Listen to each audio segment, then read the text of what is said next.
No, I know it feels a real privilege actually, but both, as a performer to be doing it in Manchester, but as a Mancunian to have this show that's been on Broadway and done so well there, to come here first properly is great. I know, UK premieres in Manchester, Yeah. that's how it should always I agree. Northwest End, I think that's what we should have. Definitely. Yeah, why We're not? giving them a run for their money, aren't Absolutely, we? yeah.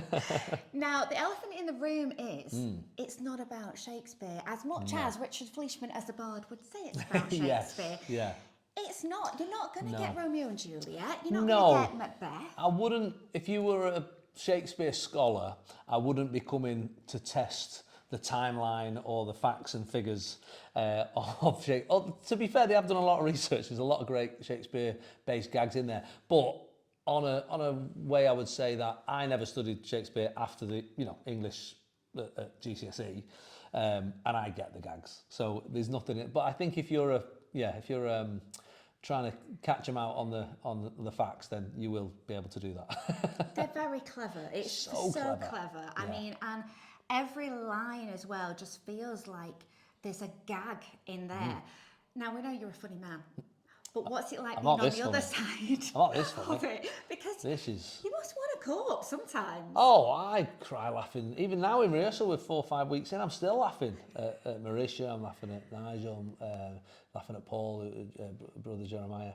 I love, well, if you've been to see me in the panto, yes, we have. Oh, Sorry, yes. couldn't resist. Can't help it. It's too early for that. But I spend that whole time having a laugh. Ben Nicholas is so funny, and I'm one of those comics who, some comics are a bit like, I'm the funny one. I'm not. I love laughing, and I love being on stage with people who are making other people laugh, and it's a privilege. And this feels like that. Me and Richard, me and Corey, me and Marisha actually, and Cassius, we've all got just a lovely sort of supportive relationship, but one where you're almost like a family, where you're championing each other, and you want the other person to get those big laughs. Yeah, and I mean, you and Richard are friends. Yeah, You've known yeah, each yeah. other, and you've played a bit of paddle together. We have, with Paddle Bros, yeah. I know, absolutely. So being on stage as well, Yeah. it feels like that, because you're not really against each other like you are in the show. You are. No, not at all, good not at all. mates. Yeah, absolutely, like often happens. But I must say, I'm glad he's not in the room, because he is so funny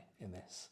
Like, to a point in the first couple of days of rehearsal at Drury Lane, I was thinking, am I the right character? Like, should I be that one? Like, I genuinely was like, how it is. And Christian Ball played it on Broadway, who is a comedy god, and Richard's his equal, if not more, because it's in English accents as well. He's so funny and just like sexy and good looking, and he sings like an angel. Who is this guy? It's annoying. It's Honestly, really frustrating. I know, but no, he's brilliant, and obviously Marisha sings like an absolute dream girl. Obviously, Cass is a real find. This is his first professional job. And he's brilliant. And Corey English, who plays Nostradamus' nephew, Thomas Nostradamus, this is our 4th show together. So he was my Max Bialystock. If anyone comes to see me in the producers, yeah. He was my Max. And we've been in Guys and Dolls and Curtains, and this is our 4th show. So yeah, brilliant. There is a lot of love going on. A lot of love, and I think with shows like this, that's important. Because obviously you support each other through the rehearsal process. But also on stage, same as when you come to see the panto, you can feel that when you're in the room watching, you're like, oh, they're having a good time as well. Definitely. And that comes across. It does. Yeah. And also what comes across is your love of musicals, as we've seen over the years. Are you, like Nick, going to do your own musical? Well, yeah, I am. I'm writing one at the moment with Gary Barlow. And, fantastic. Well, there you go. Frank, drop that name. Absolutely. And Joe Stilgo, who's a brilliant jazz singer and writer. So we've been writing one for the last couple of years, so that's be on its feet very soon. And could you say what that might be about? It's a Captain Hook origin story. So that's as much as I can tell you. Do you need a Tinkerbell? So you never know. You never know. Watch this space. But until then, let's come and see you in Something Rotten. Please do. Honestly, it's a brilliant show, and it's I've always made sure that the musicals that we've brought here have been quality, whether it was Chitty at the Lowry, Curtains, Producers, and Wizard of Oz at the Palace, and obviously a lot of people watching will have seen the panto. This, I've got to say, is my favourite one I've ever done, and it is guaranteed. When the world is a bit dark as well and a bit troubled, there's nothing like a couple of hours of just switching off and having a laugh. And this is, I'd almost give a money back guarantee. It's that funny and it's that good. Yeah, escapism at its best. Yeah. And here, In Manchester.